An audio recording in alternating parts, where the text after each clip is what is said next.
ನಮಸ್ಕಾರ ನನ್ನ ಪ್ರೀತಿಯ ಗೆಳೆಯರೆ. ಇಂದು ನೀವು ಕೇಳೋ ಕಥೆ ಇದು ಸದ್ದು ಮಾಡೋ ಮಾತು ಅಲ್ಲ, ಒಂದು ಚಿಕ್ಕ ಜೀವನದ ಕಣ್ಣು ತೆರೆಯೋ ಕ್ಷಣ. ನೀವು ಈಗ ಏನೇ ಹಾದಿ ನಡೆಯುತ್ತಿದ್ದರೂ ಈ ಕಥೆ ನಿಮ್ಮ ಮನಸ್ಸಿಗೆ ಸ್ಪರ್ಶ ಮಾಡಿ ಸ್ವಲ್ಪ ಶಾಂತಿ, ಸ್ವಲ್ಪ ಶಕ್ತಿ, ಸ್ವಲ್ಪ ಬೆಳಕು ಕೊಡುತ್ತದೆ. ಆದ್ದರಿಂದ ವಿಡಿಯೋ ಕೊನೆಯವರೆಗೂ ನೋಡಿ ಗೆಳೆಯರೆ, ಯಾಕೆಂದರೆ ಜೀವನದಲ್ಲಿ ಕೆಲವೊಮ್ಮೆ ಒಂದು ಸಾಲು, ಒಂದು ಕಥೆ, ಒಂದು ಕ್ಷಣ ಸಾಕು, ಅದು ನವೀಕರಿಸೋ ಶಕ್ತಿ ಕೊಡುತ್ತದೆ. ಈಗ ಕಥೆ ಶುರು ಮಾಡೋಣ. ಒಂದು ಹಳ್ಳಿಯಲ್ಲಿ ಅಭಯ ಎನ್ನುವ ಹುಡುಗನಿದ್ದ. ಅವನ ಹೆಸರು ಅಭಯ. ಆದರೆ ಜೀವನದಲ್ಲಿ ಭಯ ತುಂಬಾ.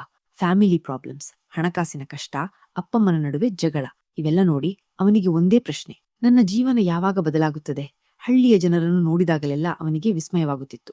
ಇತರರ ಜೀವನ ಸುಲಭವಾಗಿದಂತೆ ಕಾಣ್ತಿತ್ತು, ತಾನೇ ಏನೋ ಮುಖ್ಯವಾದನ್ನು ತಪ್ಪಿಸಿದಂತೆ ಅವನಿಗೆ ಭಾವನವಾಗುತ್ತಿತ್ತು. ಸ್ನೇಹಿತರೆ, ಇದೊಂದು ನಿಮಗೂ ನಡೆದಿರಬಹುದೇ?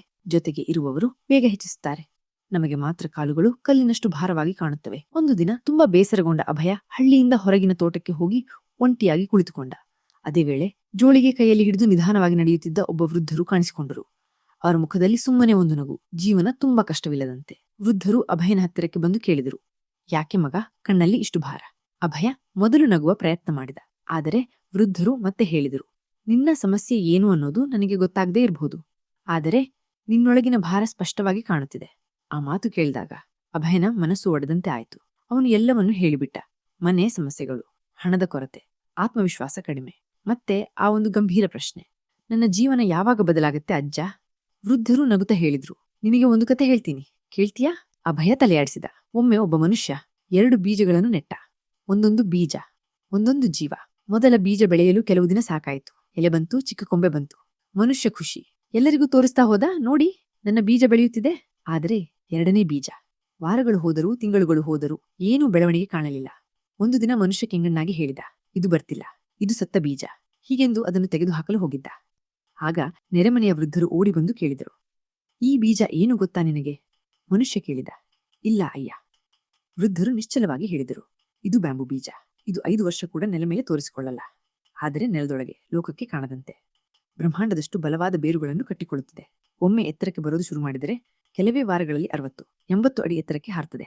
ವೃದ್ಧರು ಅಭಯನ ಕಣ್ಣೊಳಗೆ ನೋಡಿ ಹೀಗೆ ಹೇಳಿದರು: ಮಗ, ನೀನು ಒಂದು ಬಾಂಬು ಬೀಜ. ಈಗ ಬೇರುಗಳನ್ನು ಬಲಪಡಿಸುತ್ತಿದ್ದೀಯ. ನೀನು ಮೇಲಕ್ಕೆ ಏರುವ ದಿನ ದೂರದಲ್ಲಿಲ್ಲ. ಈ ಮಾತು ಕೇಳಿದಾಗ ಅಭಯನ ಹೃದಯದಲ್ಲಿ ಏನೋ ಬಿಸಿ ಹೊಡೆದಂತೆ ಆಯಿತು. ಆ ದಿನ ಅವನು ಅರಿತುಕೊಂಡ: ಸಮಸ್ಯೆಗಳು ಅವನನ್ನು ನಿಲ್ಲಿಸಲು ಬಂದಿಲ್ಲ, ಅವನ ಜೀವನ ಹಿಂಜರಿತ ಅಲ್ಲ, ತಯಾರಿ. ಜೀವನ ತಡ ಮಾಡುತ್ತೆ, ಆದರೆ ತಡೆ ಮಾಡಲ್ಲ. ಅಭಯ ಮನೆಗೆ ಹೋದ. ಎಲ್ಲವೂ ಹಾಗೇ ಇತ್ತು, ಹಣದ ಸಮಸ್ಯೆ ಕೂಡ, ಕುಟುಂಬ ಜಗಳ ಕೂಡ. ಆದರೆ ಅಭಯನ ಮನಸ್ಸು ಮಾತ್ರ ಬದಲಾಗಿತ್ತು.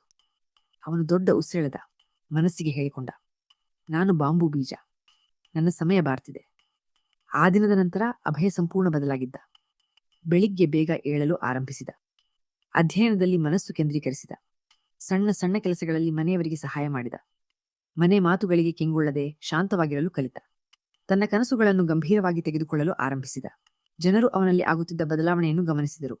ಕೆಲ ವರ್ಷಗಳ ಬಳಿಕ ಅಭಯ ಹಳ್ಳಿಯೆಲ್ಲರಿಗೂ ಸ್ಫೂರ್ತಿಯ ವ್ಯಕ್ತಿಯಾಗಿದ್ದ. ಬದಲಾಗಿದ್ದು ಪರಿಸ್ಥಿತಿ ಅಲ್ಲ, ಬದಲಾಗಿದ್ದು ಅವನ ಮನಸ್ಸು. ನೀವು ಜೀವನದಲ್ಲಿ ಹೋರಾಟ ಮಾಡ್ತಿದ್ದೀರಾ? ನಿಮ್ಮ ಕನಸು ತಡವಾಗ್ತಿದ್ಯಾ? ಎಲ್ಲರೂ ಮುಂದೆ ಹೋಗ್ತಿದ್ದಂತೆ ಕಾಣ್ತಿದ್ಯಾ? ಮಗ, ಒಂದು ದಿನ ನೀನು ಕೂಡ ಹಾರ್ತೀಯ, ನಿನ್ನ ಬೇರುಗಳು ಕಟ್ಟಿಕೊಳ್ತಿವೆ, ಜೀವನ ನಿನ್ನನ್ನು ತಯಾರು ಮಾಡ್ತಿದೆ, ಅದೇ ನಿನ್ನ ಬಲ. ಇಂದಿನ ಕಥೆ ನಿಮಗೆ ಇಷ್ಟವಾದ್ರೆ ಒಂದು ದೊಡ್ಡ ಲೈಕ್, ಒಂದು I am a bamboo seed ಅನ್ನು ಕಾಮೆಂಟ್ ಹಾಕಿ. Don't forget to subscribe. ನಿಮ್ಮ ಕನಸುಗಳು ನಿಜವಾಗ್ಲಿ. ಮುಂದಿನ ವಿಡಿಯೋದಲ್ಲಿ ಸಿಗೋಣ. ಧನ್ಯವಾದ ಗೆಳೆಯರೆ.